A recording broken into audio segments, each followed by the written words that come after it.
We stand in the presence of God's Word. When they had come near Jerusalem, Jesus sent 2 disciples, saying, "Go into the village. You will find a donkey tied and a colt with her. Just say this, the Lord needs them." This took place to fulfill what had been spoken through the prophet, saying, "Tell the daughter of Zion, look, your king is coming to you, humble and mounted on a donkey and on a colt, the foal of a donkey." The disciples went and did as Jesus had directed them. A very large crowd spread their cloaks on the road. Others cut branches from the trees and spread them on the road. The crowds were shouting, "Hosanna to the Son of David! Blessed is the one who comes in the name of the Lord." And when Jesus entered Jerusalem, the whole city was in turmoil, asking, "Who is this?" This is the word of the Lord. Thanks be to God. When one reads gospel parallels in the Greek, it's very easy to see that Matthew and Luke are copying Mark. Mark's gospel is oldest and briefest. There are sometimes entire paragraphs where they do not vary even a word, which makes it even more interesting when they do decide to move in a slightly different direction. When Matthew and Luke choose to add something or change something just a little bit. At least I find it so. Let's look at today's text. The first thing I noticed when I looked at these parallels is that Mark says, "Go into the village, you will find a colt. Bring it." Matthew says, "Go into the village, you will find a donkey and a colt." Now that may not seem significant, but why would he change it? I mean, if he's obviously liking what he's reading here, why does suddenly he inject this donkey and a colt? Well, it's because he's quoting from the prophet Zechariah. Handel knew this prophet. He included it in his Messiah. The soprano soloist gets that part. A few years ago, Aaron Studebaker was asked for the first time to sing that in our presentation. Her father has been distinguished head of choral music at Northeastern State University in Tahlequah for many years. He's also directed the Tulsa Oratorio Chorus for many years, and he told his daughter, "I don't think you can sing that fast." She said she thought she could. Her father came from Tahlequah to hear the performance that night, and she could, and she did. And what she sang, of course, was, "Rejoice, rejoice, rejoice greatly, O daughter of Jerusalem. Behold, your king cometh he unto you. Seated on a donkey cometh he unto you." Much has been written lately about the election of the Pope. I've seen various articles in religious publications, but I was interested in the one in the Wall Street Journal, not a religious publication. Peggy Noonan was writing about being in Rome herself. 3 days, she said, it had been pouring down rain. It rained and rained and then rained some more. The wind was blowing, sometimes thunder and lightning. And then suddenly, late Wednesday, the puff of white smoke and the pealing of the bells, and 100,000 people came running. It was unbelievable, she said. 100,000 people came running. And before the curtain was drawn, before the name was given, before anyone saw the result of the balloting, I saw people weeping. I felt a tear coming to my own eyes, spilling down over my cheek as we huddled under those umbrellas.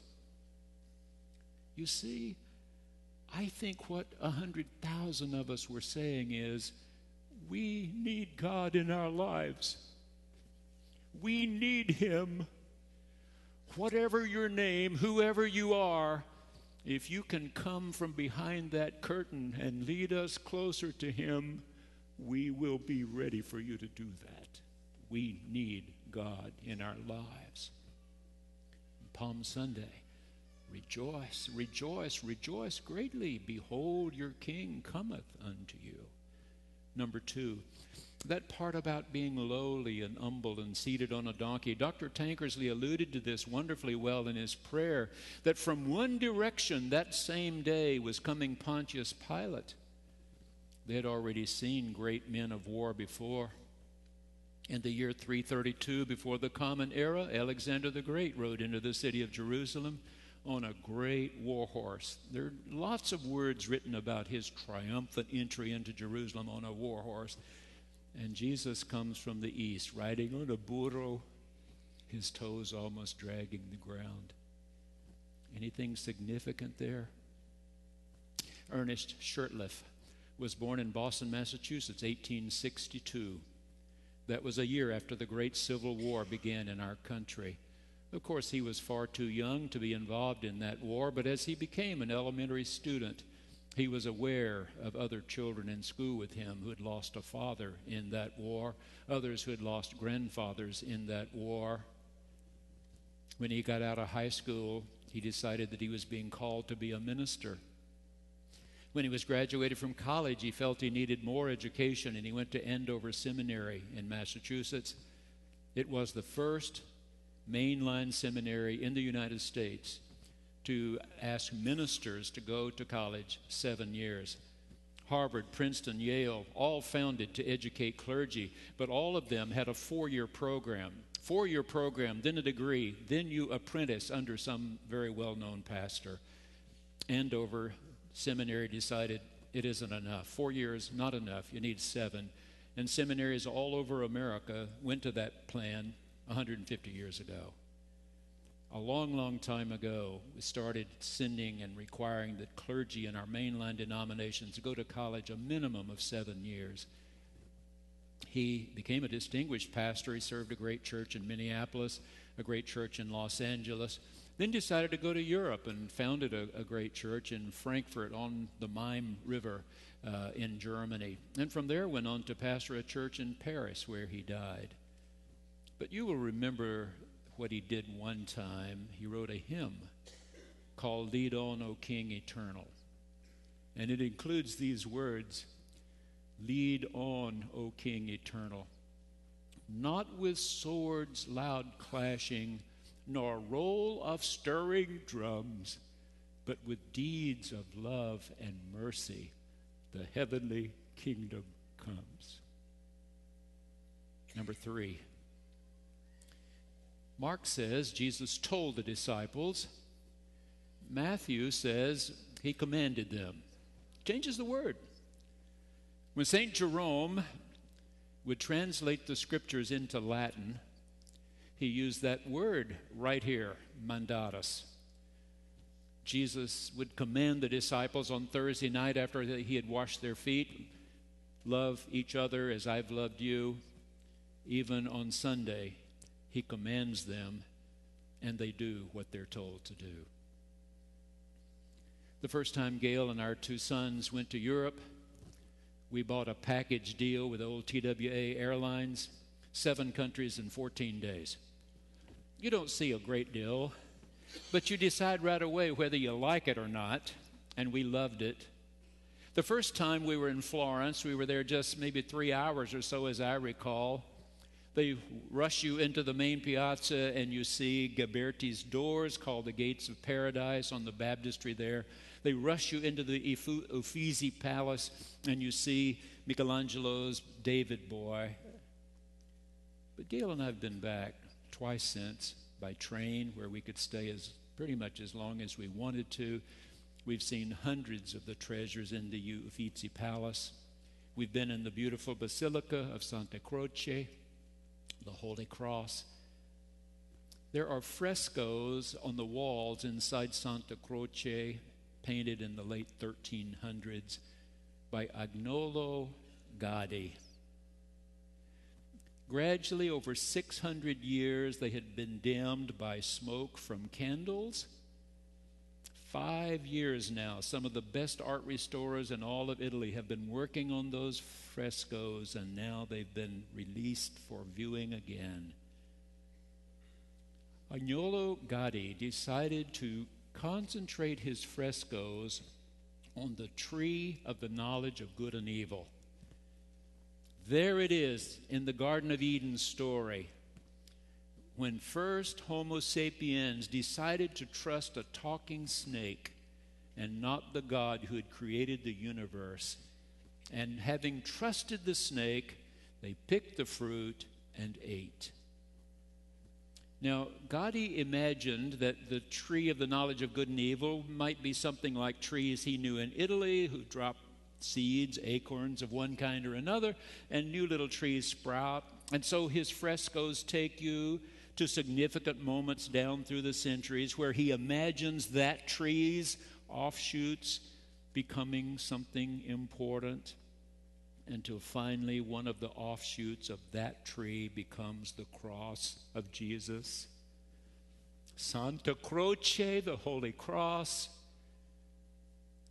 That humans, having made this decision to trust the talking snake instead of the God of the universe, and therefore transgressed, finally had a human,